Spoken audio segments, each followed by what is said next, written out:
മറ്റൊരാളുടെ വീട്ടിൽ നീ കടന്നു പോകുമ്പോ, വേറൊരാളുടെ വീട്ടിലേക്ക് നീ കടന്നു പോകുമ്പോ നീ പാലിക്കേണ്ടത് വിശുദ്ധ ഖുർആൻ പഠിപ്പിക്കുകയാ.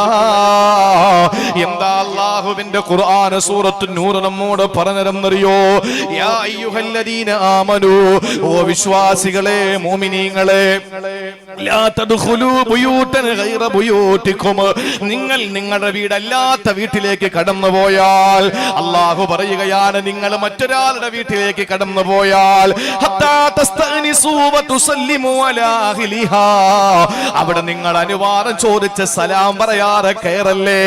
നിങ്ങൾ അനുവാദം ചോദിച്ചിട്ട് സലാം പറയാതെ നിങ്ങൾ അതിനകത്ത് കയറല്ലേ. വിശുദ്ധ ഖുർആൻ പറഞ്ഞത് എത്ര വിശാലമായിട്ടാണ്. സഹോദരങ്ങളെ, എല്ലാവരോട് സലാം പറയാൻ പറ്റിയെന്ന് വരില്ല. കാരണം എന്താ?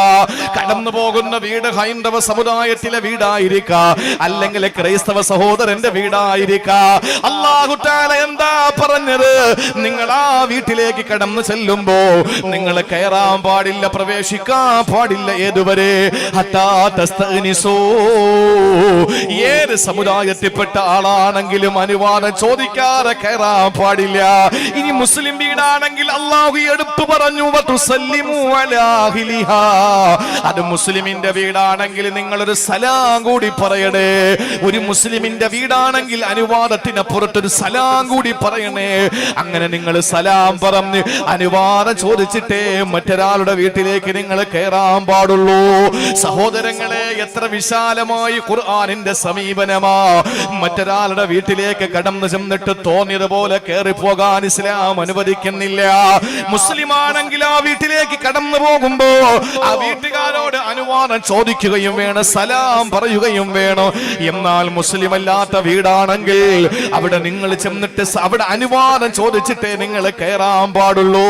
എന്നിട്ട് അല്ലാഹു പറയുകയാണ്, ഫഇല്ലം തജിദൂ ഫീഹാ അഹദാ. അവിടെ ആരുമില്ലെങ്കിൽ, ആ വീട്ടിൽ ഒരു മനുഷ്യനുമില്ലെങ്കിൽ, ഫലാ തദ്ഖുലൂഹാ, നിങ്ങൾ അവിടെ കയറല്ലേ. അന്യന്റെ വീട്ടിൽ നിങ്ങൾ കയറല്ലേ.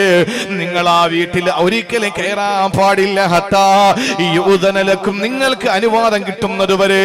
വീട്ടിന്റെ മുമ്പിൽ ചെന്നപ്പോൾ നിങ്ങൾ ഉദ്ദേശിച്ചു പോയ വീട്ടിൽ ആളില്ല, നിങ്ങൾ വീട്ടിലേക്ക് കയറാൻ പാടില്ല.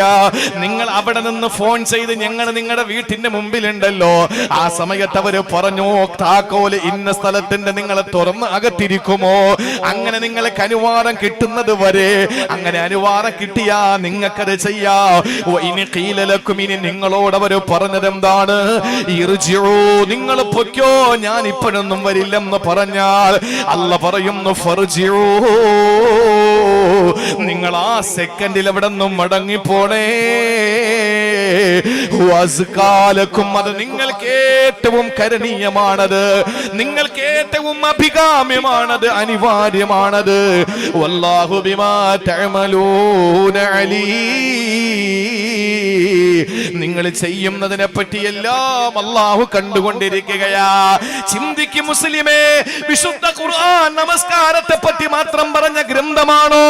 ഇത് ദൈവിക ഗ്രന്ഥമല്ലേ?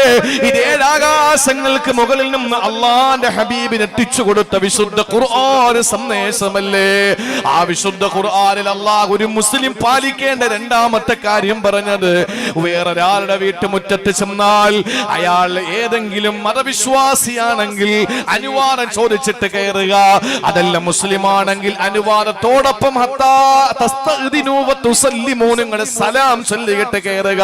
ഇനി അവിടെ ആരുമില്ലെങ്കിൽ ഫലാ തദ്ഖുലൂഹാ, നിങ്ങൾ അവിടെ കയറാൻ പാടില്ല. ഹത്താ യുസ്തഅ്ദന ലക്കും, നിങ്ങൾക്ക് അനുവാദം കിട്ടും. യുഅ്ദന ലക്കും, നിങ്ങൾക്ക് അവർ അനുവാദം തരുന്നത് വരെ. ഇനി അനുവാദം തന്നില്ല, അവര് പറഞ്ഞു നിങ്ങൾ ഇർജിഉ, മടങ്ങിപ്പോക്കോ എന്ന് പറഞ്ഞാൽ ആരാ ഇങ്ങനെ പറയാൻ? എന്റെ പ്രിയപ്പെട്ടവനല്ലേ, അതുകൊണ്ട് ഞാൻ ഇവിടെ കയറി ഇരിക്കുന്നു എന്ന് പറയാൻ പാടില്ല. ഫർജിഉ, അപ്പൊ തന്നെ നിങ്ങൾ മടങ്ങിക്കൊള്ളണമെന്ന് അല്ലാഹുവിന്റെ പരിശുദ്ധ ഖുർആൻ. എത്ര വിശാലമായിട്ടാണ് ഖുർആൻ നമ്മോട് പറഞ്ഞത്. നമ്മൾ പിരിവിന് പോയി, അല്ലെങ്കിൽ നമ്മൾ പാർട്ടിയുടെ വോട്ട് പിടിക്കാൻ വേണ്ടി പോയി, അല്ലെങ്കിൽ കല്യാണം വിളിക്കാൻ പോയി, അങ്ങനെ തന്നെ കൂട്ടിക്കോ. മകളുടെ വിവാഹം പറയാൻ വേണ്ടി പോയി, അങ്ങനെ ഒരു അമുസ്ലിമിന്റെ വീട്ടിലെത്തി. ആ സമയത്ത് നിങ്ങൾ അനുവാദം ചോദിക്കണം, അങ്ങോട്ട് വന്നോട്ടെ എന്ന് ചോദിക്കണം. അതിന് പല രീതികളുണ്ട്. ബെല്ലടിക്കാം, അല്ലെങ്കിൽ കതകിന് മുട്ടാം. നിങ്ങൾക്ക് അനുവാദം കിട്ടിയ നിങ്ങൾ കേറ്. ഇനി നിങ്ങൾ ചെന്നപ്പോ അവിടെ ആരുണ്ടായില്ല, എന്നാൽ നിങ്ങൾ കയറാൻ പാടില്ല. നിങ്ങൾക്ക് പ്രത്യേക നിർദ്ദേശം കിട്ടി നിങ്ങൾ കയറണമെന്ന് പറഞ്ഞാൽ നിങ്ങൾക്ക് ആ വീട്ടിലേക്ക് കയറാം. പക്ഷേ നിങ്ങളോട് മടങ്ങിപ്പോകണമെന്ന് പറഞ്ഞാൽ നിങ്ങൾ ആ സെക്കൻഡിൽ മടങ്ങിപ്പോകണമെന്ന് വിശുദ്ധമായ ഖുർആൻ. ചിന്തിച്ചു നോക്ക് എന്റെ പ്രിയപ്പെട്ട മുസ്ലിമേ. ഇനി മുസ്ലിമിന്റെ വീടാണെങ്കിൽ അനുവാദം ചോദിച്ചാൽ മാത്രം പോരാ, അവിടെ നിങ്ങൾ ഒരു സലാം കൂടി പറയണം. അതാണ് അല്ലാഹുവിന്റെ റസൂൽ പറഞ്ഞത്, സലാം പറയാതെ വരുന്നവന് നിങ്ങൾ കയറാൻ അനുവാദം കൊടുക്കരുതെന്ന് നബി മുഹമ്മദ് മുസ്തഫ. അങ്ങനെയാണെങ്കിൽ എത്ര വീടുകളിൽ നമുക്ക് പ്രവേശന അനുമതി കിട്ടും? ഒന്ന് ചിന്തിച്ചു നോക്ക്. എന്നും ഖബർ മാത്രം കേട്ടാ മതിയോ? എന്നും സിറാത്ത് മാത്രം കേട്ടിയാ മതിയോ? എന്നും സ്വർഗത്തെ പറ്റി മാത്രം പ്രസംഗിച്ചാ മതിയോ? എന്നും നരകത്തിന്റെ ഭീകരതയെ പറ്റി മാത്രം പ്രസംഗിച്ചാ മതിയോ? അത് പോരല്ലോ. ഈ സ്വർഗം നേടണമെങ്കിൽ, ഈ നരകത്തിൽ നിന്ന് മോചിപ്പിക്കപ്പെടണമെങ്കിൽ, ഈ പരിശുദ്ധമായ സിറാത്തിൽ മിന്നൽ വേഗത്തിൽ കടന്നു പോകണമെങ്കിൽ ഈ പറയപ്പെട്ട കാര്യങ്ങൾ കൂടി നമ്മൾ ചെയ്യണ്ടേ? അപ്പൊ അതുകൊണ്ട് ജീവിതത്തിൽ നമ്മൾ പാലിക്കേണ്ട രണ്ടാമത്തെ കടമ അല്ലാഹുവിന്റെ ഖുർആൻ നമ്മോട് പറഞ്ഞത്, നിങ്ങൾ മറ്റൊരാളെ വീട്ടിൽ ചെല്ലുമ്പോ അതിൽ തന്നെ ഒരുപാട് കാര്യങ്ങൾ സൂക്ഷിക്കാനുണ്ട്. നമ്മളിപ്പോ കല്യാണം വിളിക്കാൻ വേണ്ടി പോയി, നേരെ നമ്മൾ എന്ത് വേണം? അനുവാദം ചോദിച്ചു, സലാം പറഞ്ഞു, അനുവാദമൊക്കെ തന്ന് സലാം മടക്കി. എത്ര തവണയാണെന്നറിയോ അനുവാദം ചോദിക്കേണ്ടത്? നമ്മൾ വീട്ടിൽ ചെന്നാൽ എത്ര തവണ ബെല്ലടിക്കണം? എത്ര പേർക്ക് അതറിയാം? ഒന്ന് പറയും. ഒരു വീട്ടിൽ ചെന്നാൽ നമ്മൾ ഇങ്ങനെ ഒരു ബെല്ലടിച്ചു, കതക് തുറന്നില്ല, നമ്മൾ പോകണോ അവിടെ നിൽക്കണോ? ഒരു വിശ്വാസിയുടെ ബാധ്യതയാണത്. ഒരു വിശ്വാസിയുടെ ജീവിത രീതിയാണ്. എന്താ വേണ്ടത്? ഒന്നുകൂടി അടിച്ചു, തുറന്നില്ല, ഇനി പോകാമോ? അതെ, ഇനി മൂന്നാമതൊരെണ്ണം കൂടി അടിക്കണോ? എന്താ ഇസ്ലാമിന്റെ നിയമം? എന്താണ്? അനുവാദം 3 പ്രാവശ്യം അനുവാദം തേടണം. അഥവാ 3 പ്രാവശ്യം നിങ്ങൾ ബെല്ലടിച്ചോ, പക്ഷെ നിങ്ങൾക്ക് അനുവാദം കിട്ടിയില്ല, തുറന്നിട്ടില്ല എങ്കിൽ പിന്നെ നിങ്ങൾ വിളിച്ചാൽ പോലും കയറാൻ പാടില്ല, നിങ്ങൾ അവിടെ നിന്ന് പോകണം. മഹാനായ സയ്യിദുന ഉമർ ബിൻ ഖത്താബ് റളിയല്ലാഹു അൻഹു, ഉമർ അൽ ഫാറൂഖ് റളിയല്ലാഹു തആല അൻഹു, അദ്ദേഹത്തിന്റെ വീട്ടിന്റെ മുമ്പിൽ മഹാനായ അബൂ മൂസ അൽ അശ്അരി റളിയല്ലാഹു തആല അൻഹു കടന്നു വന്നൊരു ദിവസം. അബൂ മൂസ റളിയല്ലാഹു തആല അൻഹു കടന്നു വന്നു. അബൂ മൂസ റളിയല്ലാഹു അൻഹു വീട്ടിന്റെ മുമ്പിൽ, ഉമർ തങ്ങളുടെ വീട്ടിന്റെ മുമ്പിൽ വന്നിട്ട് അനുവാദം ചോദിച്ചു. ഒരിക്കൽ ചോദിച്ചു, മറുപടിയില്ല. രണ്ടാമത് ചോദിച്ചു, മറുപടിയില്ല. മൂന്നാമത് ചോദിച്ചിട്ട് മറുപടിയില്ല. ഈ 3 പ്രാവശ്യവും മറുപടി കിട്ടാതെ വന്നപ്പോ മഹാനായ അബൂ മൂസ അൽ അശ്അരി റളിയല്ലാഹു അൻഹു അവിടെ നിന്ന് പതുക്കെ ഇറങ്ങി നടന്നു. ഇങ്ങോട്ട് ശ്രദ്ധിച്ചോ, നിങ്ങൾ ഇങ്ങോട്ട് ശ്രദ്ധിക്കും. ഇറങ്ങി നടന്നു. മഹാനായ ഉമർ അൽ ഫാറൂഖ് റളിയല്ലാഹു അൻഹു കതക് തുറക്കുമ്പോൾ കാണുന്നത് അബൂ മൂസ റളിയല്ലാഹു തആല നടന്നു പോവുകയാ. ഉമർ തങ്ങളുടെ മനസ്സിനകത്ത് വല്ലാത്ത വേദന വന്നു. പടച്ചവനെ, എന്റെ വീട്ടിന്റെ മുമ്പിൽ വന്നിട്ട് ഒരാള് മടങ്ങി പോവുകയോ? ആ സമയത്ത് അബൂ മൂസ റളിയല്ലാഹു തആലാനുവിനെ പിന്നാലെ ചെന്ന് ഉമർ തങ്ങൾ വിളിച്ചു, ഓ അബൂ മൂസ, വന്നിട്ട് കയറാതെ പോവുകയാണോ? സങ്കടമായല്ലോ, അതുകൊണ്ടൊന്ന് വരണേ, വീട്ടിലൊന്ന് കയറണേ. ആ സമയത്ത് അബൂ മൂസ റളിയല്ലാഹു അൻഹു പറഞ്ഞു, കയറില്ല, ഞാൻ ഇനി നിങ്ങളുടെ വീട്ടിലേക്ക് കയറില്ല. കാരണം എന്താ? എന്റെ റസൂല് പറഞ്ഞു, അനുവാദം ചോദിക്കേണ്ടത് 3 വട്ടമാണ്. ആ 3 വട്ടവും ഞാൻ അനുവാദം ചോദിച്ചു, നിങ്ങളുടെ അനുവാദം കിട്ടിയില്ല, നിങ്ങളുടെ മറുപടി കിട്ടിയില്ല, അതുകൊണ്ട് ഞാൻ മടങ്ങി വന്നതാണ്, ഇനി ഞാൻ അങ്ങോട്ടില്ല. ഉമർ റളിയല്ലാഹു അൻഹു പറഞ്ഞു, അങ്ങനെ ഒരു ഹദീസ് റസൂലുള്ളാഹി പറഞ്ഞിട്ടില്ലല്ലോ. 3 പ്രാവശ്യം അനുവാദം ചോദിക്കണമെന്ന് റസൂലുള്ളാഹി പറഞ്ഞിട്ടില്ലല്ലോ.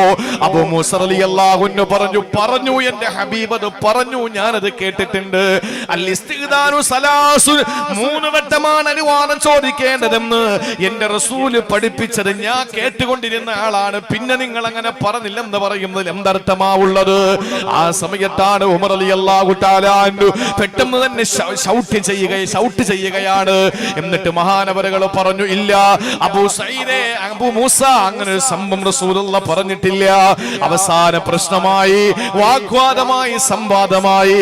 അബൂ മൂസ റളിയല്ലാഹു അൻഹു പറയുന്നു, എന്റെ ഹബീബ് 3 വട്ടം അനുവാദം ചോദിക്കാൻ പറഞ്ഞു. ആ 3 വട്ടവും ഞാൻ അനുവാദം ചോദിച്ചു, പക്ഷെ നിങ്ങൾ അനുവാദം തന്നില്ല. ഉമർ തങ്ങൾ പറയുന്നു, അങ്ങനെ ഒരു ഹദീസ് റസൂലുള്ള പറഞ്ഞിട്ടില്ല. അവസാന ഉമർ തങ്ങൾ പറഞ്ഞതെന്തെന്നറിയോ? എന്നാൽ സാക്ഷികൾ വല്ലതുമുണ്ടോ? ഇങ്ങനെ റസൂൽ പറഞ്ഞു എന്നതിന് സാക്ഷി വല്ലതുമുണ്ടോ എന്ന് ചോദിച്ചപ്പോ മഹാനായ അബൂ മൂസ റളിയല്ലാഹു തആല അൻഹു പറഞ്ഞു, സാക്ഷിയുണ്ട്, വേറെ ആരുമല്ല, മഹാനായ അബൂ സഈദ് റളിയല്ലാഹു തആല അൻഹു സാക്ഷിയുണ്ട്. അങ്ങനെ അബൂ സഈദ് റളിയല്ലാഹു തആല അൻഹുവിനെ കൊണ്ടുവന്നു.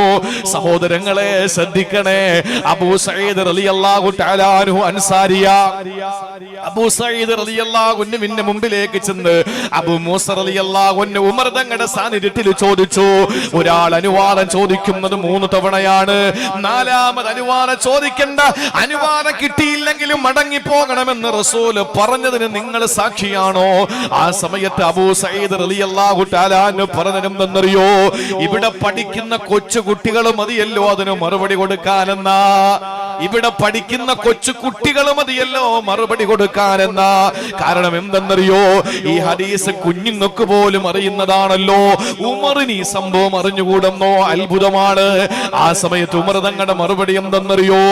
ഈ ഹദീസ് എന്ന് റസൂലുള്ള പറയുമ്പോ അന്ന് ഞാൻ മാർക്കറ്റിൽ കച്ചവടം നടത്തിക്കൊണ്ടിരിക്കുകയാ. നടത്തിക്കൊണ്ടിരിക്കുകയാണ്. ഈ സംഭവം ഞാൻ കേട്ടില്ല. പിന്നീട് വന്നപ്പോൾ ആരിൽ നിന്ന് പറഞ്ഞു കേട്ടതുമില്ല. ഇപ്പൊ എനിക്ക് ജീവിതത്തിൽ ഒരു അനുഭവം വന്നപ്പോഴാണ് ആ കാര്യം ഞാൻ പഠിച്ചത്. അബൂ മൂസ റളിയല്ലാഹു തആല അൻഹു വീട്ടുമുറ്റത്ത് നിന്ന് മടങ്ങിപ്പോയത് അല്ലാഹുവിന്റെ ഹബീബ് പറഞ്ഞിട്ടാണ്. 3 വട്ടം അനുവാദം ചോദിച്ചിട്ട് അനുവാദം കിട്ടാതെ വന്നപ്പോഴാണ് അബൂ മൂസ അശ്അരി റളിയല്ലാഹു അൻഹു മടങ്ങിപ്പോയത്. 3 പ്രാവശ്യം അനുവാദം ചോദിക്കണം. അപ്പൊ നമ്മുടെ വീട്ടിൽ ഒരാൾ കടന്നു വന്നിട്ട് 3 വട്ടം അനുവാദം ചോദിച്ചിട്ട് മറുപടി കിട്ടിയില്ലെങ്കിൽ അയാൾക്ക് മടങ്ങി പോകണം. ഇസ്ലാമിന്റെ നിയമമാണ്. നമ്മളിങ്ങനെ ബെല്ലടിച്ച് പിടിച്ചോണ്ടിരിക്കരുത്. ഒരു 3 പ്രാവശ്യം നമ്മൾ വന്നു എന്ന് ഒരു ഹദീസിൽ കാണാം. ഒരു സഹാബി വന്ന് അള്ളാഹുവിന്റെ റസൂലിന്റെ മുന്നിലേക്ക് കടന്നു വന്ന് വീട്ടിന്റെ മുമ്പിൽ വന്ന് അന്ന് കോളിംഗ് ബെല്ലില്ലല്ലോ, അതുകൊണ്ട് അവര് വന്നിട്ട് കതകിന് മുട്ടി എന്നാണ് ഹദീസിലുള്ളത്. ഞാൻ വന്നിട്ട് വാതിൽ ഇങ്ങനെ മുട്ടി, അനുവാദം കിട്ടി, അകത്ത് കയറി. 3 പ്രാവശ്യം അനുവാദം ചോദിച്ചിട്ട് അല്ലെങ്കിൽ 3 വട്ടം സലാം പറയണം. മറുപടി വന്നില്ല എങ്കിൽ ആ സമയത്ത് നാം മടങ്ങി പോകണം. ഇത് ഇസ്ലാമിന്റെ നിയമമാണ്. ഇത്ര സുന്ദരമായ ഇസ്ലാമിന്റെ സംസ്കാരം നമ്മളെ പഠിപ്പിക്കുമ്പോ ഒന്ന് ചിന്തിച്ചു നോക്കൂ. ഒരു മുസ്ലിമിന്റെ ബാധ്യത എന്താണ്? ബഹുസ്വര സമൂഹത്തിൽ താമസിക്കുമ്പോ അവൻ ഒരിക്കലും മറ്റൊരാൾക്ക് ഭാരമാകാൻ പാടില്ല. ഇനിയും അള്ളാഹുവിന്റെ റസൂൽ രീതി പറഞ്ഞ എന്താണെന്നറിയോ? നമ്മളെ ബെല്ലടിച്ചു അല്ലെങ്കിൽ അനുവാദം ചോദിച്ചു, കതകിന് മുട്ടി, അകത്താരോ ഉണ്ട് ഉറപ്പായി. അവര് ഇറങ്ങി വന്ന് കതക് തുറന്നു തരുന്ന സമയമുണ്ടല്ലോ, നമ്മൾ എവിടെ നിൽക്കണം? അതും അള്ളാഹുവിന്റെ ഹബീബ് സല്ലല്ലാഹു അലൈഹി വസല്ലം പഠിപ്പിച്ചു. എവിടെ നിൽക്കേണ്ടത്? നേരെ ഫ്രണ്ടിൽ കയറി ഇങ്ങനെ സർവേക്കല്ല് നിൽക്കുന്നത് പോലെ നിന്നു കൊടുക്കരുത്. കാരണം അകത്ത് എങ്ങനെയാണ് വീട്ടുകാരുടെ അവസ്ഥ നമുക്ക് പറയാൻ പറ്റില്ല. അകത്ത് നിൽക്കുന്ന ആളുകൾ നല്ലതുപോലെ തുണി ഉടുത്തിട്ടുണ്ടോ, അല്ലെങ്കിൽ അവര് വീട്ടിനകത്താണ്, അവരുടെ ഡ്രസ്സിൽ ഏതെങ്കിലും മാറ്റം വന്നിട്ടുണ്ടോ, അല്ലെങ്കിൽ അതിനകത്ത് എന്താണ് നടക്കുന്നത്, ഇതൊന്നും നമുക്കറിയില്ല. അതുകൊണ്ട് ഒരിക്കലും ആ വാതിലിന്റെ നേരെ നിൽക്കാൻ പാടില്ല. കാരണം കതക് തുറക്കുന്നത് സ്ത്രീകളാകാം.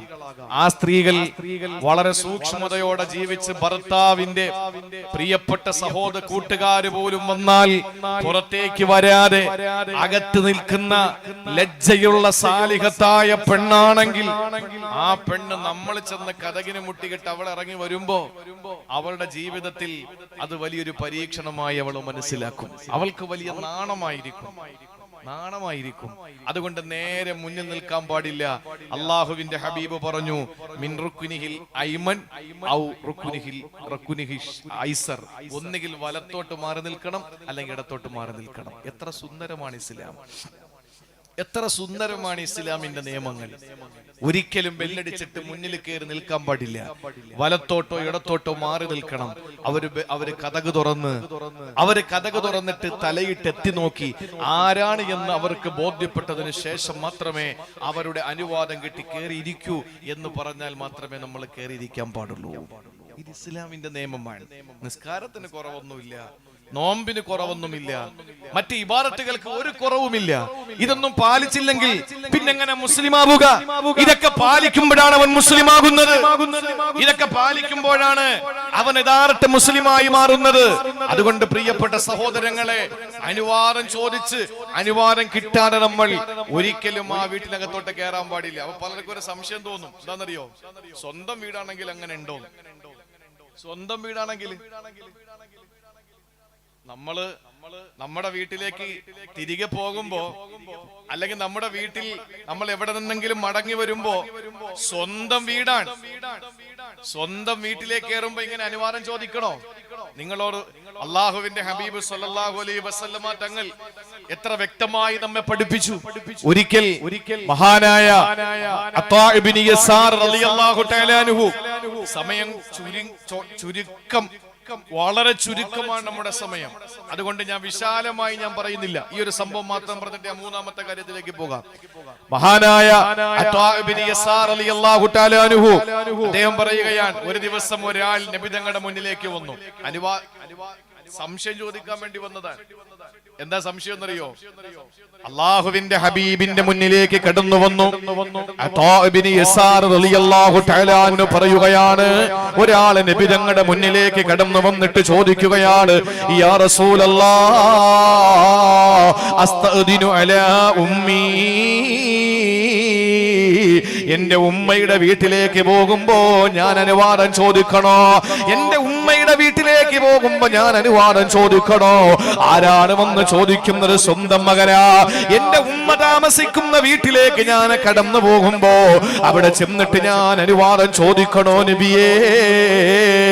അല്ലാഹുവിന്റെ റസൂല് പറഞ്ഞു, നഅം, അതെ, അനുവാദം ചോദിക്കണം. നീ അനുവാദം ചോദിച്ചിട്ടേ വീട്ടിൽ കയറാൻ പാടുള്ളൂ. ഇയാൾക്ക് ആകെ ആശങ്കയായി, സംശയമായി. അല്ലാഹുവിന്റെ ഹബീബിന് ഞാൻ ചോദിച്ചത് മനസ്സിലാകാത്തത് കൊണ്ടാണോ? എന്റെ ഹബീബേ, ഞാൻ ചോദിച്ചത് ഇന്നി മഅഹാ ഫിൽ ബൈതി, ഞാൻ ചോദിച്ചത് എന്റെ ഉമ്മ വേറെ വീട്ടിലും ഞാൻ വേറെ വീട്ടിലുമായത് കൊണ്ടല്ല. ഇന്നി മഅഹാ ഫിൽ ബൈതി, ഞാനും എന്റെ ഉമ്മയും ഒരു വീട്ടിലാണ്, ഞാൻ ആ വീട്ടിൽ അനുവാദം ചോദിക്കണോ എന്നാണ്. അല്ലാഹുവിന്റെ റസൂൽ പറഞ്ഞു, ഇസ്തദിൻ അലൈഹാ, അനുവാദം ചോദിച്ചിട്ട് വേണം മോനെ അകത്ത് കയറാൻ. അനുവാദം ചോദിച്ചിട്ട് വേണം മോനെ അകത്ത് കയറാൻ. വീണ്ടും അദ്ദേഹത്തിന്റെ മനസ്സിലാശങ്കയായി. അള്ളാന്റെ ഹബീബിന് തിരിയാത്തതിന്റെ പേരിലാണോ ഇത്? ഞാൻ എന്തായി കേൾക്കുന്നത്? സ്വന്തം വീട്ടിൽ കയറുമ്പോ, സ്വന്തം ഉമ്മാന്റെ അടുത്ത് പോകുമ്പോ എന്തിനാ ഞാൻ അനുവാദം ചോദിക്കേണ്ടത്? ആ ഉമ്മാന്റെ പൊന്നുമോനല്ലേ, ആ പൊന്മാന്റെ മോനല്ലേ ഞാന്? മാത്രമല്ല എന്റെ ഉമ്മാന്റെ ജോലിക്കാരനല്ലേ ഞാൻ? എന്റെ ഉമ്മായ കുളിപ്പിക്കുന്ന ഞാനല്ലേ? എന്റെ ഉമ്മാക്ക് ചൂടുവെള്ളമാക്കി കൊടുക്കുന്ന ഞാനല്ലേ? എന്റെ ഉമ്മാക്ക് ഭക്ഷണം പാകം ചെയ്തു കൊടുക്കുന്നത് ഞാനല്ലേ? എന്റെ ഉമ്മ സുഖമില്ലാതെ കിടക്കുമ്പോ എന്റെ ഉമ്മാക്ക് വെള്ളം തിളപ്പിച്ചു കൊടുക്കുന്നത് ഞാനല്ലേ? ശരീരത്തിൽ രോഗം വരുമ്പോ ആ ഉമ്മയ്ക്ക് മരുന്ന് കൊടുക്കുന്നത് ഞാനല്ലേ? ഉമ്മയുടെ വസ്ത്രം അലക്കി കൊടുക്കുന്നത് ഞാനല്ലേ? എന്റെ ഉമ്മയെ ആശുപത്രിയിൽ കൊണ്ടുപോകുന്നത് ഞാനല്ലേ? എന്റെ ഉമ്മയെ ഞാനുമല്ലേ ഏത് സമയത്ത് സംസാരിച്ചു കൊണ്ടിരിക്കുന്നത്? അതുകൊണ്ട് അല്ലാഹുവിന്റെ റസൂലിനോട് ചോദിക്കുന്നു, ഇന്നി ഖാദിമുഹാ യാ റസൂലല്ലാഹ്, എന്റെ ഉമ്മയുടെ ഖാദിമാണ് നബിയേ ഞാൻ. എന്റെ ഉമ്മ കിടപ്പാണ്. എന്റെ ഉമ്മ നിങ്ങൾ ഉദ്ദേശിക്കുന്നത് പോലെ യുവതിയല്ല നബിയേ. എന്റെ ഉമ്മ നിങ്ങൾ ഉദ്ദേശിക്കുന്നത് പോലെ ആരോഗ്യവതിയല്ല നബിയേ. എന്റെ പ്രിയപ്പെട്ട ഉമ്മ ഏത് സമയത്തും കിടപ്പിലാണ്. ഇന്നീ ഖാദിമുഹാ, എന്റെ ഉമ്മയുടെ സേവകനാണ് ഞാൻ നബിയേ. ഞാനാ ചോദിക്കുന്നത്. ഞാനും എന്റെ ഉമ്മയും ഒരു വീട്ടിലാ. എന്റെ ഉമ്മയുടെ ജോലിക്കാരനാണ് നബിയേ ഞാൻ. ആ ഉമ്മയുടെ വീട്ടിലേക്ക് കയറുമ്പോ ഞാൻ എന്റെ ഉമ്മയുടെ അനുവാദം തേടണോ? ആ സമയത്ത് അല്ലാഹുവിന്റെ റസൂൽ പറഞ്ഞ ഒരൊറ്റ മറുപടി മതി, ഒരൊറ്റ മറുപടി മതി. ആ സഹാബിക്ക് മനസ്സിലായി. ആ ഒരൊറ്റ മറുപടി മതി എനിക്കും നിങ്ങൾക്കും മനസ്സിലാകാൻ. അല്ലാഹുവിന്റെ റസൂൽ ചോദിച്ചത് എന്തെന്നറിയോ? അതുഹിബ്ബു അൻ തറാഹാ ഉരിയാനാ, നിന്റെ ഉമ്മയെ വിവസ്ത്രയായി കാണാൻ നിനക്ക് താല്പര്യമുണ്ടോ? നിന്റെ ഉമ്മയെ വിവസ്ത്രയായി കാണാൻ നിനക്ക് കഴിയുമോ? നിന്റെ ഉമ്മ നഗ്നയായി നിൽക്കുന്നത് കാണാൻ നിനക്ക് പറ്റുമോ മോനെ? ആ മനുഷ്യൻ പറഞ്ഞു, ലാ യാ റസൂലല്ലാഹ്, എനിക്കത് കഴിയില്ല നബിയേ, കഴിയില്ല. എന്നാൽ ഇസ്തഅദിൻഹാ, ഇസ്തഅദിൻ അലൈഹാ, അവരുടെ അനുവാദം ചോദിച്ചിട്ട് വേണം അകത്ത് കയറാൻ. സുബ്ഹാനല്ലാഹ്. സ്വന്തം ഉമ്മ, എന്റെ ഉമ്മയെ കാണുമ്പോ ഉമ്മയുടെ വീട്ടിൽ പോകുമ്പോ അനുവാദം തരണോന്ന് ചോദിച്ച ആളാണ് അദ്ദേഹം ധരിച്ചത്. നബിതങ്ങൾ മനസ്സിലാക്കിയത് വേറെ എന്നാണ്. വേറെ വീട്ടിലാണ് ഉമ്മ ഇപ്പൊ താമസിക്കുന്നത്, ഞാനും എന്റെ ഭാര്യയും മക്കളും വേറെ വീട്ടിലാണ്. അപ്പൊ എന്റെ ഉമ്മയെ ഞാൻ കാണാൻ പോയി, അപ്പൊ ഉമ്മയുടെ വീട്ടിൽ കയറാൻ അനുവാദം വേണോ എന്ന് ചോദിച്ചെന്നാണ് എന്ന് നബിതങ്ങൾ ചിന്തിച്ചു എന്നാണ് അദ്ദേഹം മനസ്സിലാക്കിയത്. അതുകൊണ്ട് രണ്ടാമത് പറഞ്ഞത് ഇന്നി മഅഹാ ഫീൽ ബൈത്തി, ഞങ്ങൾ രണ്ടുപേരും ഒരു വീട്ടിലാണ്, അങ്കി ചോദിക്കണോ? അപ്പോ നബിതങ്ങൾ പറഞ്ഞു ചോദിക്കണം. അപ്പൊ നബിതങ്ങൾ വീണ്ടും തെറ്റിദ്ധരിച്ചു എന്ന് ഈ സഹാബിക്ക് തോന്നി. കാരണം എന്താണ്? ഉമ്മ ആരോഗ്യവതിയാണ്, ചിലപ്പോ മുറ്റത്തൊക്കെ വന്ന് ചിലപ്പോ പിന്നെ ഹാളിലൊക്കെ ഉണ്ടാകും, ഇല്ലെങ്കിൽ റൂമിൽ നിന്ന് പുറത്തു വരും. അങ്ങനെ തോന്നിയിട്ടാകണം നബിതങ്ങൾ ഇങ്ങനെ പറഞ്ഞത്.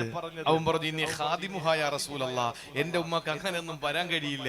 എന്റെ ഉമ്മക്ക് ഞാൻ എന്തെങ്കിലും ചെയ്തു കൊടുത്താലേ എന്റെ ഉമ്മക്ക് പറ്റുള്ളൂ. ഞാൻ എന്റെ ഉമ്മയുടെ സേവകനാണ്. അപ്പൊ ഞാൻ ഉമ്മയുടെ അനുവാദം ചോദിക്കണോ? ആ സമയത്താണ് അല്ലാഹുവിന്റെ റസൂൽ ചോദിച്ചത്, അതുഹിബ്ബു അൻ തറാഹാ ഉരിയാനാ, നിന്റെ ഉമ്മ വിവസ്ത്രയായി കിടക്കുന്നത് കാണാൻ നിനക്ക് പറ്റുമോ? ഇല്ല. എന്നാ നീ അനുവാദം ചോദിച്ചിട്ട് പോകണം. കാരണം അവരുടെ ശരീരത്തിൽ നിന്ന് തുണിയെങ്ങാനും മാറിക്കിടക്കുമ്പോഴാണ് നീ കയറി ചെല്ലുന്നതെങ്കിൽ പൊന്നുമോനെ, അത് നിന്റെ ജീവിതത്തിൽ നിനക്ക് വലിയ സങ്കടമാകും. അതുകൊണ്ട് നീ അനുവാദം ചോദിച്ചിട്ട് വേണം അകത്തേക്ക് കയറാൻ. ഇസ്ലാമിന്റെ നിയമമാണ്. അപ്പൊ ചാടി കയറി മോളെ കെട്ടിച്ച വീട്ടിലും കൊണ്ട് പോകരുത്, അല്ലെങ്കിൽ മോനെ കെട്ടിച്ച വീട്ടില്, അല്ലെങ്കിൽ കൂട്ടുകാരുടെ വീട്ടില് ഓടിക്കേറി നമ്മൾ അങ്ങോട്ട് പോകാൻ പാടില്ല. നമ്മൾ അനുവാദം ചോദിച്ച് അനുവാദം കിട്ടി, ആ അനുവാദം നമുക്ക് ഉറപ്പായി കിട്ടിയതിന് ശേഷം മാത്രമേ നമ്മൾ കയറാൻ പാടുള്ളൂ. ഇത് വേറൊരു വീട്ടിൽ നിന്ന് അകത്തേക്ക് വരുന്നവന്റെ കഥയാണ് ഈ പറയുന്നത്. നമ്മൾ വേറൊരു വീട്ടിലേക്ക് പോകുമ്പോഴുള്ള കാര്യമായി പറയുന്നത്. ഇനി നിങ്ങൾ കേട്ടോ, വീട്ടിനകത്തുള്ള കാര്യം പറയാം. വീട്ടിനകത്തുള്ള കാര്യം പറയാം. അല്ലാഹുവിന്റെ വിശുദ്ധമായ ഖുർആൻ പറയുകയാണ്, 3 സമയങ്ങളുണ്ട്. ആ 3 സമയത്തിൽ ഒരിക്കലും അനുവാദമില്ലാതെ സ്വകാര്യ റൂമുകളിലേക്ക് കയറാൻ പാടില്ല. ആരും ഒരാളുടെ സ്വകാര്യ മുറിയിലേക്ക് കയറാൻ പാടില്ല. അപ്പുറത്തെ മുറിയിൽ കിടക്കുന്നത് മകളാണ്, തൊട്ടിപ്പുറത്തെ മുറിയിൽ കിടക്കുന്നത് മകനാണ്, മകന്റെ ഭാര്യയാണ്. പക്ഷെ നിങ്ങളെല്ലാവരും 4 ഈ മക്കളും അനുവാദം ചോദിക്കണേ നിങ്ങളോട്. എപ്പോഴാണ്? സലാസമറ, 3 പ്രാവശ്യം അനുവാദം ചോദിച്ചിട്ട് വേണം നിങ്ങളുടെ സ്വകാര്യ റൂമിലേക്ക് കയറി വരാ. ഓരോരുത്തർക്ക് മാസ്റ്റർ ബെഡ്റൂം ഉണ്ടല്ലോ, ഓരോരുത്തർക്ക് പ്രത്യേകം ബെഡ്റൂമുകൾ ഉണ്ടല്ലോ. അങ്ങനെ ആ ബെഡ്റൂമിലേക്ക് ഒരാളെ കടന്നു വരണമെങ്കിൽ ആരുടെ പേരാ എടുത്ത് അല്ലാഹു പറഞ്ഞത്? നിങ്ങളുടെ പ്രിയപ്പെട്ട പൊന്നുമോനുടെ പേരെടുത്ത് പറഞ്ഞല്ല പറഞ്ഞത്. വല്ലദീന ലം യബ്ലുഗുൽ ഹുലുമാ, പ്രായപൂർത്തിയെത്താത്ത മക്കളെന്നാണ് പറഞ്ഞത്. സഹോദരങ്ങളെ, ഒരു കുഞ്ഞു അല്ലെങ്കിൽ പ്രായപൂർത്തിയെത്താത്ത ഒരു കുഞ്ഞ്, ആ കുഞ്ഞിനോട് പോലും അല്ലാഹുവിന് ഈ താക്കീത് കൊടുക്കാൻ കഴിയുമെങ്കിൽ പ്രായമുള്ള ആളുകളെ പറ്റിയിട്ട് വിവരിക്കണ്ടല്ലോ, പ്രായമുള്ള മനുഷ്യരെ പറ്റിയിട്ട് വേറെ പറയണ്ടല്ലോ. വീട്ടിലെ പ്രായമെത്താത്ത കുഞ്ഞുങ്ങളോട് പോലും ഈ നിയമം അല്ലാഹു പറയുന്നെങ്കിൽ മുതിർന്നവരോട് പ്രത്യേകം എടുത്ത് പറയണ്ടല്ലോ. ഒരിക്കലും സ്വകാര്യ റൂമുകളിലേക്ക് നിങ്ങൾ കടന്നു പോകാൻ പാടില്ല. എപ്പോഴാണ്? 3 സലാസമറാത്ത്, 3 വട്ടം നിങ്ങൾ കടന്നു പോകാൻ പാടില്ല. 3 സമയങ്ങളിൽ നിങ്ങൾ അനുവാദം ചോദിക്കാതെ കടന്നു പോകാൻ പാടില്ല. വീട്ടിനകത്ത് നിൽക്കുന്ന കഥയാണ് ഈ പറഞ്ഞത്. നേരത്തെ പറഞ്ഞത് വീട്ടിന്റെ പുറത്ത് നിന്ന് അകത്തേക്ക് വരുന്ന കഥയാ. ഈ പറയുന്നത് ഖുർആനിന്റെ നിയമം വീട്ടിനകത്ത് താമസിക്കുമ്പോ നമ്മൾ ചെയ്യേണ്ട കാര്യമാണ്. അല്ലാഹു പറഞ്ഞ 3 സമയം ഏതാണ്? മിൻ ഖബ്ലി സ്വലാത്തിൽ ഫജ്രി, സുബ്ഹി നമസ്കാരത്തിന് മുമ്പാണ് ഒന്ന്. കാരണം അറിയുമല്ലോ, വിശദീകരിക്കാം. രണ്ടാമത് അല്ലാഹു പറഞ്ഞത് വഹീന തലഊന സിയാബകും മിനൽ ലഹീറ, ഉച്ച സമയത്ത് നിങ്ങളുടെ വസ്ത്രം നിങ്ങൾ മാറ്റി വെക്കുന്ന സമയത്താ. മൂന്നാമത്തേത് വമിൻ ബഅദി സലാത്തിൽ ഇശാ, ഇശാ നമസ്കാരത്തിന് ശേഷമാണ്. കാരണം എന്താണ്? സലാസു ഔറാത്തിൽ ലക്കും, ഈ 3 സമയവും നിങ്ങളുടെ പ്രത്യേക പ്രൈവസിയുടെ ടൈമാ. ഈ 3 സമയവും നിങ്ങളുടെ സ്വകാര്യ നിമിഷങ്ങളാണ്. എന്നിട്ട് അല്ലാഹു പറയുകയാണ്, ലൈസ അലൈക്കും വലാ അലൈഹിം ജുനാഹുൻ ബഅദഹുൻ, ഈ 3 അല്ലാത്ത സമയം നിങ്ങൾക്ക് ഏത് സമയവും നിങ്ങൾക്ക് പോകാം, അനുവാദം ചോദിക്കണ്ട. തവാഫൂന അലൈക്കും ബഅലുക്കും അലാ ബഅലിൻ, നിങ്ങൾ പരസ്പരം അങ്ങോട്ടും ഇങ്ങോട്ടും ഇടപഴകി കഴിയുന്നവരല്ലേ, ഒരു വീട്ടിലല്ലേ നിങ്ങളുള്ളത്, 4 മതിൽക്കെട്ടിന്റെ 4 ചുമരിന്റെ ഉള്ളിലല്ലേ, ഒരു മേൽക്കൂരയുടെ താഴെയല്ലേ നിങ്ങൾ താമസിക്കുന്നത്. അതുകൊണ്ട് നിങ്ങൾക്ക് ഈ 3 സമയമല്ലാത്ത സമയങ്ങളിൽ അനുവാദം ചോദിക്കേണ്ട കാര്യമില്ല. കാരണം നിങ്ങൾ ആ അല്ലാത്ത സമയങ്ങളിൽ കൂട്ടി ഉരുമി മുട്ടി ഉരുമിയല്ലേ നടക്കുന്നത്. മകന്റെ മകളെയും മകളുടെ മകളെയും അതുപോലെ മകന്റെ ഭാര്യയും മകളുടെ കെട്ടിയോര് ആ വീട്ടിൽ പരസ്പരം കൂട്ടി ഉരുമി നടക്കുമ്പോ ഒരിക്കലും നിങ്ങൾക്ക് അനുവാദം വേണ്ട.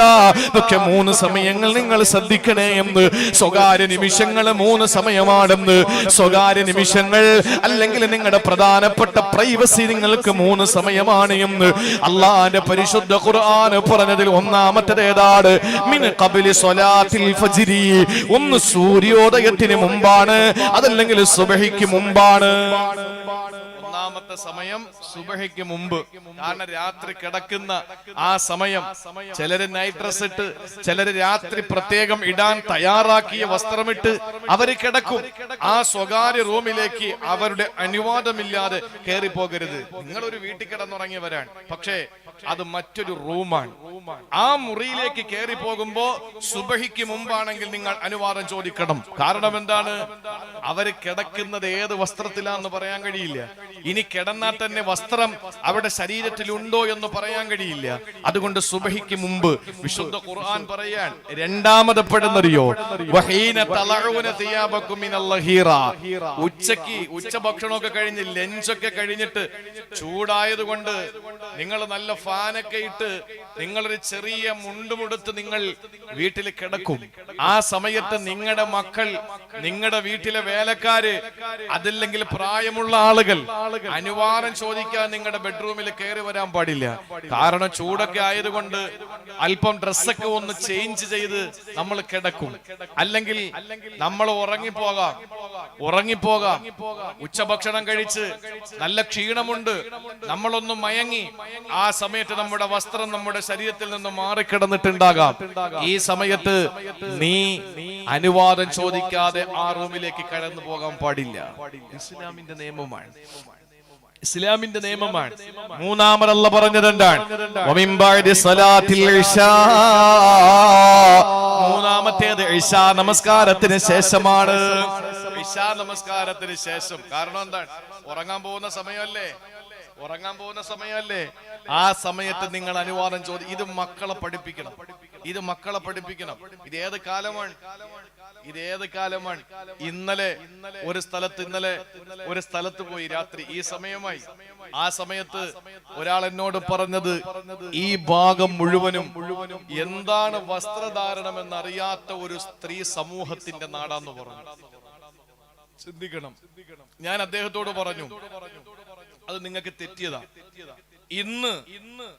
ഇന്ന് വസ്ത്രം അതൊരു അലങ്കാരമായി കാണുന്ന കാലമാണ്. വസ്ത്രം എന്തിനാണ്? നാണം മറയ്ക്കാനാണ്. വസ്ത്രം നമ്മുടെ നാണം മറയ്ക്കാനാണ്. ചൂടിൽ നിന്ന് സുരക്ഷ, തണുപ്പിൽ നിന്ന് മോചനം കിട്ടാനാണ്, നമ്മുടെ നാണം മറയ്ക്കാനാണ്. ആ വസ്ത്രധാരണം ഇന്ന് മാറിയിട്ട് വസ്ത്രം അലങ്കാരമായി. എന്ന് പറഞ്ഞാൽ കമ്മലിടുന്നത്, മാല ധരിക്കുന്നത്, മോതിരം ധരിക്കുന്നത്, മൂക്കുത്തി ഇടുന്നത്, ഇതൊക്കെ അലങ്കാരത്തിനാണ്. അതുപോലെയായി ഇന്ന് വസ്ത്രം. അതുപോലെയായി വസ്ത്രം. വളരെ വേദനയോടുകൂടി പറയാം, നമ്മുടെ പ്രിയപ്പെട്ട സഹോദരിമാരുടെ വസ്ത്രധാരണം, അത് രക്ഷകർത്താക്കൾ, പിതാവ് പെൺമക്കളെ കൃത്യമായി ആ ഒരു വിഷയത്തിൽ നല്ല നിലയിൽ തങ്ങളുടെ പ്രിയപ്പെട്ട പെൺമക്കളെ പിതാക്കന്മാർ, മാതാക്കൾ വളരെ കൃത്യമായി അവരോട് ഈ വിഷയത്തിൽ നിങ്ങൾ ഇടപെടണം. ഭാര്യമാരുടെ വസ്ത്രധാരണത്തിൽ ഭർത്താക്കന്മാർ ഇടപെടണം. വളരെ മോശമായ അന്തരീക്ഷമാണ് നമ്മുടെ ജീവിതത്തിൽ. നമ്മൾ കാരണം ഒരാൾ മോശമായ രീതിയിലേക്ക് പോയാൽ അതിന്റെ തിക്തഫലം നമ്മുടെ ജീവിതത്തിൽ അനുഭവിക്കേണ്ടി വരും. അള്ളാഹു നമ്മളെ കാത്തുരക്ഷിക്കട്ടെ. നമ്മുടെ കവടിയാർ കൊട്ടാരത്തിലെ ലക്ഷ്മിഭായി തമ്പുരാട്ടി പറഞ്ഞൊരു വാക്ക് ഇപ്പോഴും ഓർക്കുകയാണ്. കവടിയാർ കൊട്ടാരത്തിലെ രാജകുടുംബത്തിലെ ലക്ഷ്മിഭായി തമ്പുരാട്ടി ഒരു ലേഖനത്തിൽ അവരെഴുതി ഇന്നത്തെ വസ്ത്രധാരണം, ആ വസ്ത്രധാരണത്തെ പറ്റി അവരെഴുതി എന്താണെന്നറിയോ? കഠിനവെടി പോലെ എന്നാണ്. എന്നിട്ട് അവര് വിശദീകരിച്ചു, കതിനയ്ക്ക് തീ കൊളുത്തുന്നത് നിലത്ത് വെച്ചിട്ടാണ്, പക്ഷെ അത് വെടിപൊട്ടുന്നത് ആകാശ വായുവിലേക്ക് ഉയർന്നതിന് ശേഷമാണ്. തീ കൊളുത്തിയത് താഴെയാണെങ്കിലും പൊട്ടുന്നത് മേളിലാണ് എന്നതുപോലെ ഈ വസ്ത്രധാരണം കണ്ട് മോശമായ ചിന്തകൾ മനസ്സിലേക്ക് കയറിക്കൂടി ചെറുപ്പക്കാര് ഞരമ്പ് രോഗികളായ എന്ന് പറഞ്ഞാൽ അവരുടെ ജീവിതത്തിൽ സ്വഭാവ വൈകൃതം കൊണ്ട് അവരുടെ ജീവിതത്തിൽ എന്താണ് അവരുടെ ഭാവി ജീവിതമെന്നറിയാതെ വളരെ മോശമായ നിലയിൽ നടക്കാൻ തീരുമാനിച്ചിട്ടുള്ള ചെറുപ്പക്കാര് അവരുടെ മനസ്സിനകത്ത് ഈ സ്ത്രീയുടെ മോശമായ വസ്ത്രധാരണം കണ്ട് അവന്റെ മനസ്സ് മാറിയിട്ട് അവൻ നടക്കുകയാണ്. എവിടെയെങ്കിലും അവന്റെ വികാരമൊന്നും. അങ്ങനെയാണ് 6 വയസ്സും 7 വയസ്സുമുള്ള ചെറിയ പെൺകുട്ടികൾ അവന്റെ മുമ്പിലേക്ക് എത്തപ്പെടുക. ഒരു ചോക്ലേറ്റ് തമ്പുരാട്ടിയുടെ വാക്കുകളാണ്. അപ്പോ ചെറുപ്പക്കാരികളുടെ വസ്ത്രധാരണം കണ്ട് ആ വസ്ത്രധാരണത്തിൽ നിന്ന് വികാരമുണ്ടായ ചെറുപ്പക്കാര് ആ വികാര പൂർത്തീകരണത്തിനു വേണ്ടി കുഞ്ഞുമക്കളെ സമീപിക്കുമ്പോൾ, 80 കഴിഞ്ഞ വൃദ്ധകളെ സമീപിക്കുമ്പോൾ ആ ഒരു മോശമായ ചിന്ത അവരുടെ മനസ്സിലേക്ക് കൊടുത്തത് കതിനയുടെ വെടി പോലെയാണ്. താഴെ വെച്ച് തിരകൊളുത്തുന്നു, അത് പൊട്ടുന്നത് മുകളിൽ പോയിട്ട്. ഒരു സ്ഥലത്ത് കണ്ട വികാരം അത് പൂർത്തീകരിക്കുന്നത് മറ്റൊരു സ്ഥലത്ത്. ഇതല്ലേ നടന്നുകൊണ്ടിരിക്കുന്നത്? ഒന്ന് ചിന്തിച്ചു നോക്ക്. നമ്മൾ അതിനുള്ള വസ്ത്രങ്ങൾ വാങ്ങിക്കൊടുക്കാൻ. അള്ളാഹു നമ്മളെ കാക്കട്ടെ, അള്ളാഹു നമ്മളെ കാത്തുരക്ഷിക്കട്ടെ. അതുകൊണ്ട് പ്രിയപ്പെട്ടവരെ, ഇന്ന് സ്കൂളുകളിൽ പോലും കോളേജുകളിൽ പോലും വസ്ത്രധാരണം വളരെ മോശമായി കൊണ്ടിരിക്കുന്ന കാലഘട്ടത്തിലേക്ക് ഞാൻ നിങ്ങളും എത്തപ്പെടുമ്പോൾ അള്ളാഹുവിന്റെ ഹബീബ് സല്ലല്ലാഹു അലൈഹി വസല്ലമ തങ്ങൾ പഠിപ്പിച്ച ആ സുന്ദരമായ സംസ്കാരമുണ്ടല്ലോ നമ്മെ പഠിപ്പിക്കുമ്പോൾ അല്ലാഹുവിന്റെ റസൂൽ പറഞ്ഞ ആ ഹദീസ് ജീവിതത്തിൽ നമുക്ക് പഠിക്കാനുള്ള ഒരു ഹദീസ്. അതിന്റെ അർത്ഥവ്യാപ്തിയിലേക്ക് ചിന്തിക്കുമ്പോൾ തന്നെ നമുക്ക് എത്തിപ്പെടാൻ പറ്റുന്ന നിലയിൽ അല്ലാഹുവിന്റെ റസൂൽ പഠിപ്പിച്ചതെന്താ? ലാ യല്ലറു റജുലു ഇലാ ഔറത്തി റജുലി. ഒരു പുരുഷൻ മറ്റൊരു പുരുഷന്റെ ഔറത്തിലേക്ക് നോക്കാൻ പാടില്ല. ഒരു പുരുഷൻ മറ്റൊരു പുരുഷന്റെ ഔറത്തിലേക്ക് നോക്കാൻ പാടില്ല. വലൽ മർഅതു ഇലാ ഔറത്തിൽ മർആ. ഒരു സ്ത്രീ അവളുടെ ഔറത്ത്, സ്ത്രീ മറ്റൊരു സ്ത്രീയുടെ ഔറത്തിലേക്ക് നോക്കാൻ പാടില്ല. ഒന്ന് ശ്രദ്ധിക്കണേ പ്രിയപ്പെട്ടവരെ, റസൂലുള്ള പറഞ്ഞ ഹദീസ് എങ്ങനെയാണ്? ഒരു ആണ് പെണ്ണിന്റെ ഔറത്തിൽ നോക്കുന്ന കാര്യമല്ല പറഞ്ഞത്, ഒരു സ്ത്രീ പുരുഷന്റെ ഔറത്തിലേക്ക് നോക്കുന്ന കാര്യമല്ല പറഞ്ഞത്. പിന്നെയോ അല്ലാഹുവിന്റെ റസൂൽ പറഞ്ഞത് ലാ യല്ലറു റജുലു ഇലാ ഔറത്തി റജുലി. ഒരു ആണ് ആണിന്റെ ഔറത്തിൽ നോക്കാൻ പാടില്ല.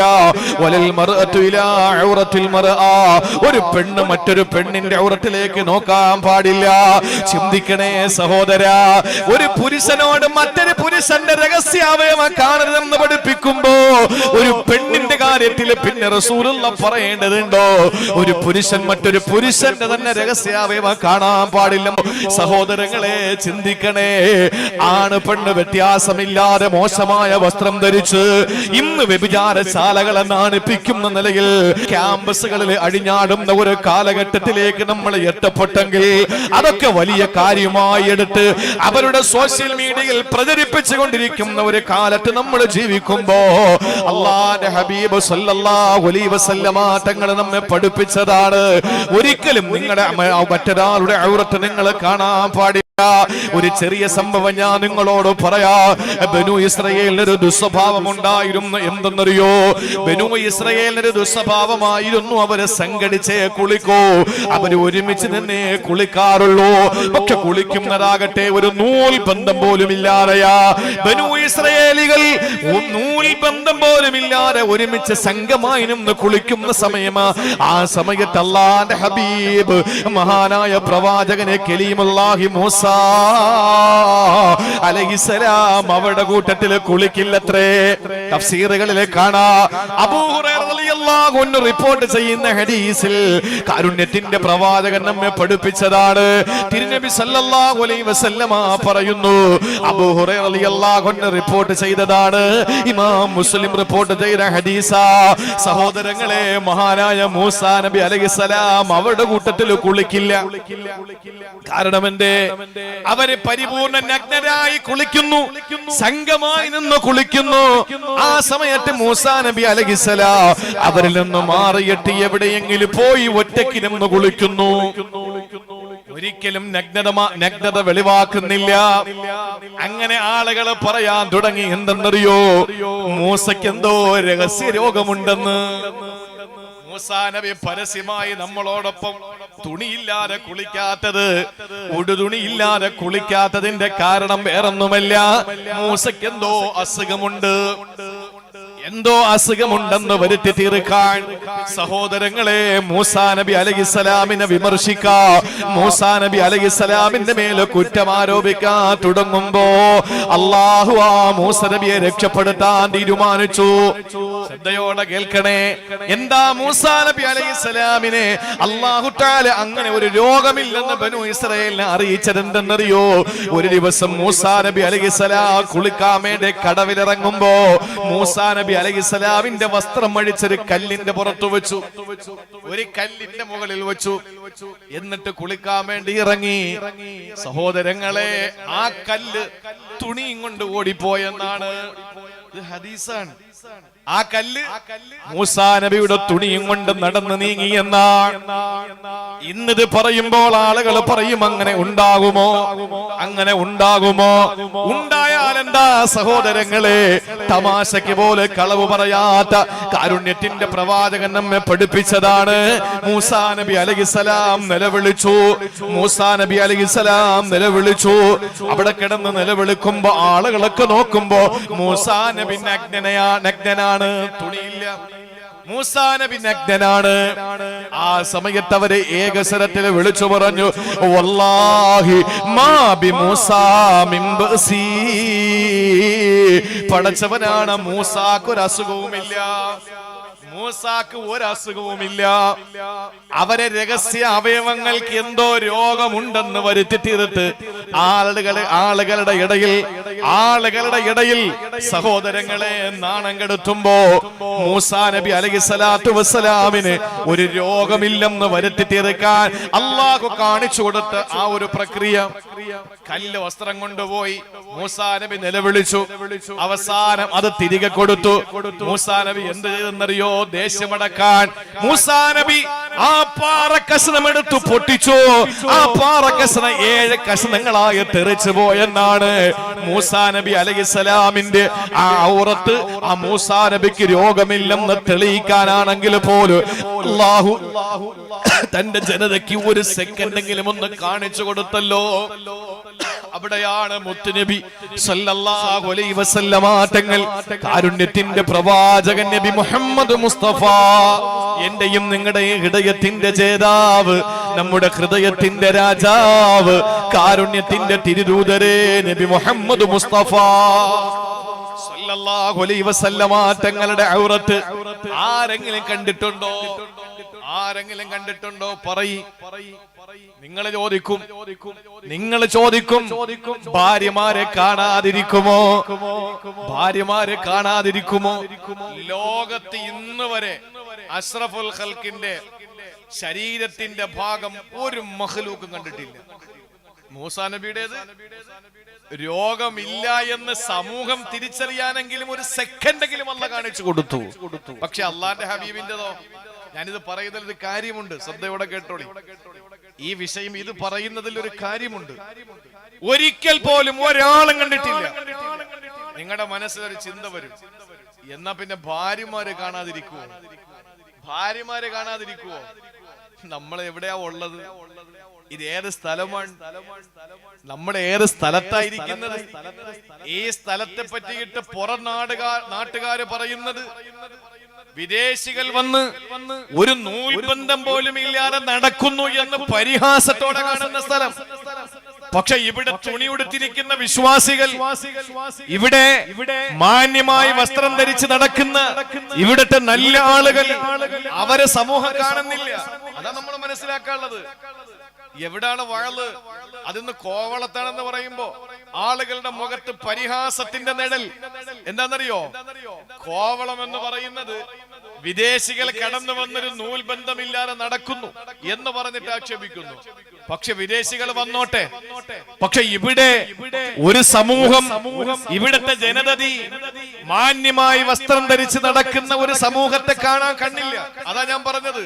മൂസാ നബി അലൈഹിസ്സലാം ആളുകളുടെ ഇടയിൽ ഇറങ്ങി നിന്ന് പരസ്യമായിട്ട് നഗ്നത വെളിവാക്കി കുളിക്കാൻ തയ്യാറാകാതെ വന്നപ്പോ മൂസാ നബിക്ക് എന്തോ മനുഷ്യ സഹജമായി ഉണ്ടാകുന്ന രോഗമുണ്ട് എന്ന് പറഞ്ഞ് പരിഹസിച്ചു. അങ്ങനെ ഒരു രോഗമില്ല എന്ന് കാണിച്ചു കൊടുക്കേണ്ട ബാധ്യത അള്ളാഹുവിനുണ്ട്. അതുകൊണ്ട് അഴിച്ചു വെച്ച തുണിയും കൊണ്ട് കല്ല് നടന്നു നീങ്ങി തിരിച്ചു കൊണ്ടു കൊടുത്തു. നിലവിളിച്ചപ്പോ ആളുകൾ മുഴുവനും കണ്ടിട്ട് പറഞ്ഞു, വല്ലാഹി മാ ബി മൂസാ മിൻ ബഅസ്, മൂസാക്ക് ഒരു കുഴപ്പമില്ല, പടച്ചോൻ ഒരു കുഴപ്പമില്ല എന്ന് പറഞ്ഞു. പക്ഷെ അള്ളാന്റെ ഹബീബിന് ജീവിതത്തിൽ ഒരു സെക്കൻഡ് പോലും ഔറത്ത് ലോകത്താരും കണ്ടിട്ടില്ല. ഭാര്യമാര് കാണാതിരിക്കുമോ ഭർത്താവിന്റെ നഗ്നത? ഭർത്താക്കന്മാര് കാണാതിരിക്കുമോ ഭാര്യമാരുടെ നഗ്നത? അല്ലേ? എന്ന ആയിഷ ബീവി പറയട്ടെ, ഏറ്റവും നല്ല കുടുംബ ജീവിതത്തിന്റെ മഹിതമായ മാതൃക ലോകത്തിന് പഠിപ്പിച്ചു തന്ന സയ്യിദത്തുനാ ബീവി ആയിഷത്തുൽ തുഹ്റ റളിയല്ലാഹു തആല അൻഹ. അവര് പറയട്ടെ എന്തായിരുന്നു റസൂലുള്ളാഹിന്റെ ശൈലി? ആയിഷ ബീവി പറയുകയാണ്, മാ റഅയ്തു മിൻഹു വമാ റആ മിന്നീ,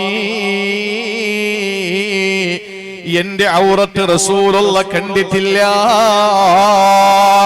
എന്റെ ഔറത്ത് എന്റെ റസൂലുള്ളാഹ് കണ്ടിട്ടില്ല. ആയിഷ ബീവിയുടെ മടിത്തട്ടിൽ തല ചാച്ചു വെച്ച് ആയിഷ റളിയല്ലാഹു തആല അൻഹയുടെ തൊടയിലേക്ക് തല ചാച്ചു വെച്ച് കാരുണ്യത്തിന്റെ പ്രവാചകന് ചൂടുകൊണ്ടെന്ന് ഹദീസ് പറയുമ്പോ ഒരു പാത്രത്തിൽ നിന്ന് ഒരുമിച്ച് കുളിച്ചിട്ടുണ്ടെന്ന് ആയിഷ ബീവി. വേറെ ഒരൊറ്റ ഭാര്യമാർക്കില്ലാത്ത 10 പ്രത്യേകതകൾ ആയിഷ ബീവിക്കുണ്ട്. അത് പറയാൻ നമുക്ക് സമയമില്ല. അതിൽ ഒരെണ്ണമാണ് ഞാനും എന്റെ റസൂലും തമ്മിൽ ഒരൊറ്റ പാത്രത്തിൽ കുളിച്ചിട്ടുണ്ട്. അല്ലാഹു അക്ബർ! എന്തൊരു ഭാഗ്യമാണ് ആയിഷ ബീവിക്ക് കിട്ടിയത്.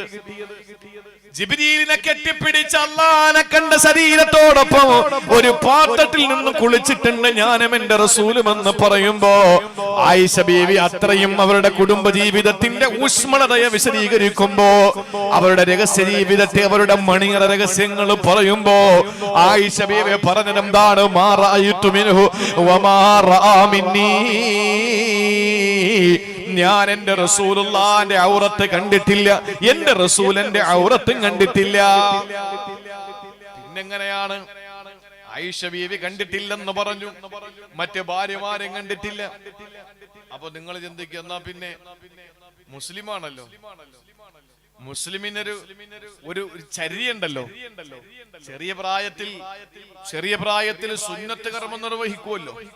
അപ്പോൾ പിന്നെ കാണാതെ ഇങ്ങനെ മാറിയിരുന്നിട്ട് തല തിരിച്ചു വെച്ചിട്ട് ചെയ്യാൻ പറ്റൂലല്ലോ. തല തിരിച്ചു വെച്ചിട്ട് വയറ്റിൽ വെച്ച് അല്ലാഹു തആല അത്ഭുതകരമായി ചെയ്തുകൊണ്ട് പുറത്തേക്ക് കൊണ്ടുവന്നു. മക്ഹൂലാ, സുർമ വരച്ചവരായ നിലയിലാണ് അല്ലാഹുവിന്റെ റസൂലിനെ കൊണ്ടുവന്നത്. ഇതെവിടെയുണ്ടെന്നറിയോ? ഖദ് ജാഅ ഫിൽ ഖബരി സഹീഹിൽ മുസ്ലിം. വളരെ വ്യക്തമായ സഹീഹായ ഹദീസുകളിൽ ഇത് കാണാമെന്ന് എന്റെ പ്രിയപ്പെട്ടവരെ, നമ്മൾ പാടുന്ന ഒരു ബൈത്തല്ലേ ഇത്. ജീവിതത്തിൽ അല്ലാഹുവിന്റെ ഹബീബിന്റെ ശരീരത്തിന്റെ ഭാഗങ്ങൾ ആരും കണ്ടിട്ടില്ല. എന്തുകൊണ്ടെന്നറിയോ?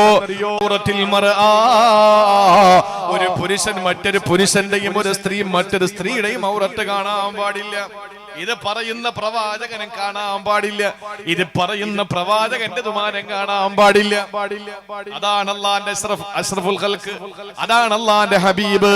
പ്രിയപ്പെട്ട സഹോദരങ്ങളെ, അതുകൊണ്ട് ജീവിതത്തിൽ നമ്മൾ പാലിക്കേണ്ട ബാധ്യതയാണ് വീട്ടിലെ സ്വകാര്യ നിമിഷങ്ങളിൽ സുബഹിക്ക് മുമ്പും ഉച്ച സമയത്തും ഇശാക്ക് ശേഷവും ഒരാൾ പോലും അനുവാദം ചോദിക്കാതെ അറിയില്ല.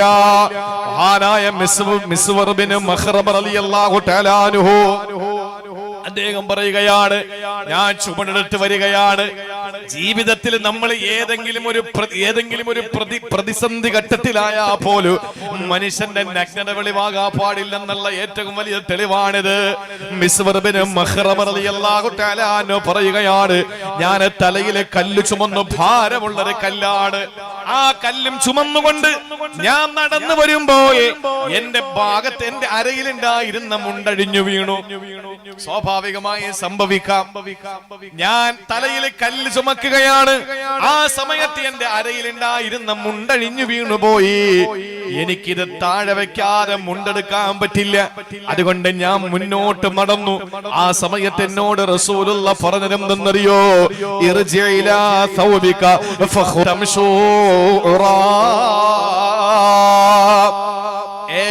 മിസ്വറെ ചെല്ല്, ആ തുണി എടുത്തൊടുക്ക്, നീ നടക്കുമ്പോ നഗ്നനായിട്ട് നടക്കരുത് എന്ന് പറഞ്ഞ് എന്റെ ജീവിതത്തിൽ ഏറ്റവും വലിയ ഒരു ദിശാബോധം നൽകി എന്റെ പ്രിയപ്പെട്ട പ്രവാചകന്, പ്രതിസന്ധിയുടെ സമയത്ത് പോലും എന്നെ ഔറത്ത് മുറയ്ക്കാൻ പഠിപ്പിച്ച എന്റെ പ്രവാചകൻ. അതാണ് ഇസ്ലാമിന്റെ സംസ്കാരം. വീട്ടിനകത്ത് പോലും പാലിക്കേണ്ടതുണ്ട്. ചുരുക്കി പറയട്ടെ, നാലാമതായി നമ്മൾ പഠിക്കാനുള്ള സംസ്കാരം ഏതെന്നറിയോ? ഇത് വിശുദ്ധ ഖുർആനിന്റെ സംസ്കാരത്തിന്റെ ഒരു മുത്തുമണിയിലെ ഒരു തസ്ബീഹ് മാലയുടെ മണികളെപ്പോ പഠിപ്പിക്കുമ്പോ അതിൽ നിന്ന് എണ്ണപ്പെട്ട സംസ്കാരങ്ങളാ നിങ്ങളോട് പങ്കുവച്ചതിൽ നാലാമത്തേത്. അല്ലാഹ് പറയുകയാണ് വിശുദ്ധ ഖുർആൻ, ഫംദശിറൂ വലാ മുസ്തഗ്നിസീ. നാലാമതായി നമ്മൾ ശ്രദ്ധിക്കാനുള്ളത്, അള്ളാഹുവിന്റെ ഹബീബ് വിശുദ്ധ ഖുർആൻ ഓതിയിട്ട് നമ്മോട്, നിങ്ങളെ ഒരു വീട്ടിലേക്ക് വിളിച്ചാൽ ഒന്ന് വരണേ ഉസ്താദേ, നിങ്ങൾ വീട്ടിൽ വരണേ എന്ന് പറഞ്ഞു. എന്റെ വീട്ടിലൊന്ന് ഇവിടെ വന്നപ്പോഴും വേറെ നസീർ സാഹിബിന്റെ വീട്ടിൽ ഏർപ്പാട് ചെയ്തു പോയി. അള്ളാഹുവിടെ സമ്പത്തിലും ഭക്ഷണത്തിലൊക്കെ ബറക്കത്ത് കൊടുക്കട്ടെ, കുടുംബത്തിൽ ബറക്കത്ത് കൊടുക്കട്ടെ. അപ്പൊ നമുക്ക് ഒന്ന് വീട്ടിലൊന്ന് കയറിയിട്ട് ഒന്ന് ഭക്ഷണം കഴിച്ചല്ലെങ്കിൽ ഒരു ഗ്ലാസ് വെള്ളം കുടിച്ചു പോകുന്നത് സന്തോഷമായി കാണുന്നതാണ്. അപ്പൊ എനിക്ക് പരിചയമുള്ള പല ആളുകളും എന്റെ വീട്ടിൽ വന്നിട്ടുള്ളവരാണ്. ഈ ഇരിക്കുന്നവരിൽ പലരുടെ വീട്ടിൽ ഞാൻ വന്നിട്ടുണ്ട്. അപ്പൊ നമ്മൾ ഒരാളുടെ വീട്ടിലേക്ക് ക്ഷണിച്ചാൽ എന്ത് വേണമെന്നറിയോ? എന്താ ചെയ്യേണ്ടത്? നമ്മൾ ഒരാളുടെ വീട്ടിലേക്ക് കൊണ്ടുപോയി. എന്നാൽ അല്ലാഹ് പറയുകയാണ്, ഫദ്ഖുലൂ, മസൽ പിടിച്ച് നിൽക്കരുത്, നിങ്ങൾ പോകണം. നിങ്ങളെ വിളിച്ചാ നിങ്ങൾ പോകണം. അത് പണക്കാരനല്ലല്ലോ, അത് പാവപ്പെട്ടവനല്ലേ, അവന്റെ ചെറ്റക്കൂരയല്ലേ, ഞാൻ എങ്ങനെ പോകും? അത് പാടില്ല. ഖുർആനിന്റെ സമീപനമാണ്. അത് എവിടെയാകട്ടെ, ഇദാ ദുഈതും, നിങ്ങളെ വിളിച്ചാൽ ഫദ്ഖുലൂ, ആ വീട്ടിൽ നിങ്ങൾ പോകണേ. ഫഇദാ തഅംതും, നിങ്ങൾക്ക് ഭക്ഷിക്കാൻ എന്തെങ്കിലും തന്നാൽ, കഴിച്ചു കഴിഞ്ഞാൽ ഫംദശിറൂ, പെട്ടെന്ന് നിങ്ങൾ പോകണേ. വലാ മുസ്തഗ്നിസീസ്, പിന്നെ വർത്തമാനം പറഞ്ഞവിടെ ഇരിക്കാൻ പാടില്ല. വിശുദ്ധ ഖുർആന്റെ നിയമമാണിത്. കാരണം എന്താണ്? അപ്പോഴാണ് അവർക്ക് വീണ്ടും ചോദിക്കേണ്ടി വരുന്നത്, കട്ടനിടട്ടെ, എന്തെങ്കിലും കുടിക്കാൻ എടുക്കട്ടെ എന്ന് ചോദിക്കേണ്ടി വരുന്നത് എന്തുകൊണ്ടാണ്? ആപ്പാട് കഴിച്ചിട്ട് വീണ്ടും ഇരിക്കുന്നുണ്ടല്ലേ. അപ്പൊ എന്താ നമ്മൾ ചെയ്യേണ്ടത്? നമ്മളൊരു വീട്ടിൽ വിളിച്ചാൽ നമ്മൾ പോകണം. നമ്മൾ മസിൽ പവർ കാണിച്ച് ആരുടെ വീടാണ്? പണക്കാരന്റെ വീടാണ്, അവന്റെ വീട്ടിലേ പോകുള്ളത് പാടില്ല. പാവങ്ങളെ വീട്ടിൽ പോകാൻ മനസ്സുണ്ടാകണം നമുക്ക്. അങ്ങനെ പാവപ്പെട്ടവന്റെ വീട്ടിലാകട്ടെ പണക്കാരന്റെ വീട്ടിലാകട്ടെ, നമ്മൾ ആ ഒരു വീട്ടിൽ ചെന്നാൽ ഭക്ഷണം കഴിച്ചാൽ ഫംദശിറു, പെട്ടെന്ന് ഇറങ്ങണം. വലാ മുസ്തഅനിസീന ബിൽ ഹദീസ്, നിങ്ങൾ അവിടെ വീണ്ടും വർത്തമാനം പറഞ്ഞിരിക്കാൻ പാടില്ല. ഇത് വിശുദ്ധ ഖുർആൻ സൂറത്തുൽ അഹ്സാബിൽ നമ്മോട് പറയുന്നതാണ്. എത്രയാണ് അതിഥി സൽക്കാരത്തിൽ എത്ര ദിവസമാണ് ബഹുമാനിക്കട്ടെ എന്ന് പറഞ്ഞാൽ ആദരവോടെ അവനെ പിടിച്ച് നിന്റെ വീട്ടിലിരുത്തണം. 3 ദിവസം മതി ഈ ആദരവ്. അത് കഴിഞ്ഞ് പിന്നെ നിന്റെ മഹല് ഫദ്ല് കൊണ്ട് കൊടുക്കണമെങ്കിൽ കൊടുത്തോ, ഇല്ലെങ്കിൽ പോട്ടെ അല്ലേ. ഫസ്റ്റ് മട്ടൻ ആയിരിക്കും, 2ാം ദിവസം ബീഫ് ആയിരിക്കും, 3ാം ദിവസം ചിക്കൻ ആയിരിക്കും, 4ാം ദിവസം ഗ്രീൻ പീസ് ആയിരിക്കും. അപ്പോഴേ മനസ്സിലാക്കണം 3 ദിവസം ഉള്ളത് ഇതല്ലേ. ഈ 3 ദിവസത്തെ അനുവാദം മാത്രം ലിയാഫത്തിലുള്ളൂ. 4-ാം ദിവസം നിനക്ക് കിട്ടുന്നത് ലഹു സദഖ, സ്വതക്കയാണ്. സാധാരണ പൊതിച്ചോറ് കിട്ടുന്നത് പോലെ തന്നെ 4-ാം ദിവസം. 3 ദിവസം നിനക്ക് ആതിഥേയ മര്യാദ. ഇത് ഇസ്ലാമിന്റെ നിയമമാണ്, ഇസ്ലാമിന്റെ നിയമമാണ്.